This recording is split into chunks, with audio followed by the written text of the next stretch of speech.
L'avion de Lionel Messi, attendu à Paris depuis dimanche, est arrivé ce mardi 10 août dans l'après-midi.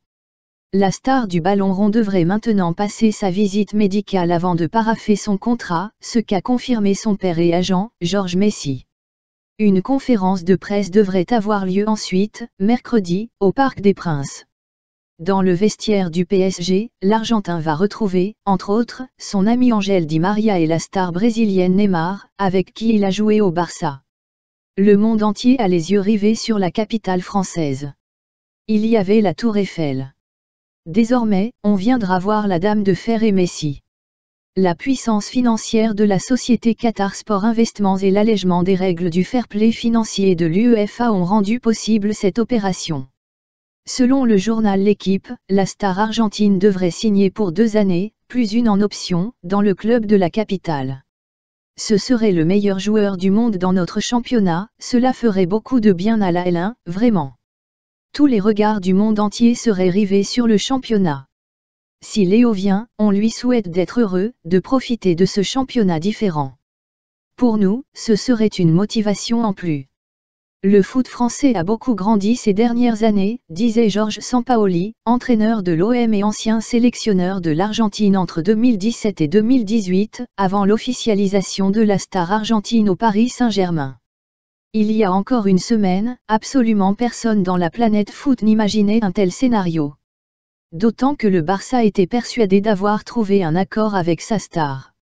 Quand un cadeau du ciel comme Messi te tombe dessus, tu ouvres les bras et tu dis merci, raconte avec enthousiasme, dans Le Parisien, Ludovic Giuly, ancien du Barça et du PSG, qui a assisté au premier dribble professionnel de l'Argentin.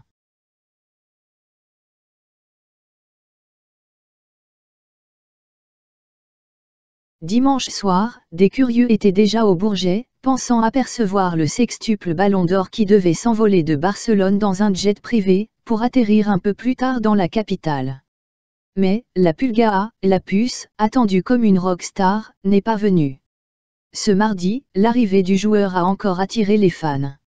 À 34 ans, après plus de 900 matchs et 17 saisons en professionnel, l'arrivée de Messi à Paris, et dans le championnat de France, restera dans l'histoire du foot comme une parenthèse enchantée dans un été maussade pour les supporters parisiens.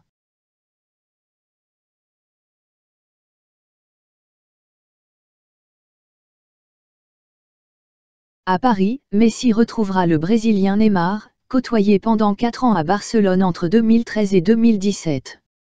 Tous les deux ont fini par nouer une profonde complicité même si l'Argentin voyait en Neymar un jeune rival au moment où l'ancien joueur de Santos débarquait dans la capitale catalane, annoncé comme le futur génie du ballon rond et même digne successeur de Pelé. Considéré comme l'un des meilleurs joueurs de football de l'histoire, Messi 151 sélections et 76 buts avec l'Albiceleste, va aussi côtoyer un autre proche, Ángel Di María, originaire comme lui de Rosario, en Argentine. Ils partagent tous les deux une longue histoire en sélection, où ils sont partenaires depuis 14 ans. Les deux compatriotes ont vécu beaucoup de moments ensemble, entre tristesse et sourire, comme les défaites en finale du Mondial 2014 au Brésil et des Copa América 2015 et 2016. Les bons moments resteront pour eux la médaille d'or au JO 2008 à Pékin, et la dernière victoire en Copa América 2021 au Brésil. De quoi sécher les larmes de son départ de Barcelone.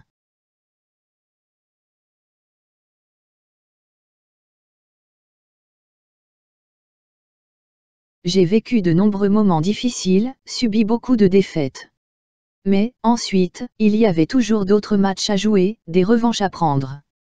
Là, c'est une autre histoire qui commence, a déclaré Messi au moment de quitter le Barça. Aujourd'hui, seul Paris paraissait en mesure de répondre à toutes ces attentes. Déjà, l'été dernier, alors que Messi était fâché avec le Barça, le PSG avait tenté une approche alors que l'attaquant avait encore une année de contrat. Le Paris Saint-Germain, qui court, depuis l'arrivée des investisseurs qatariens, après une victoire en Ligue des Champions, s'offre un des joueurs les plus médiatisés au monde. Lionel Messi, deuxième meilleur buteur de l'histoire de la Ligue des Champions, a remporté avec le Barça 4 coupes aux grandes oreilles. La dernière en 2015 face à la Juventus Turin.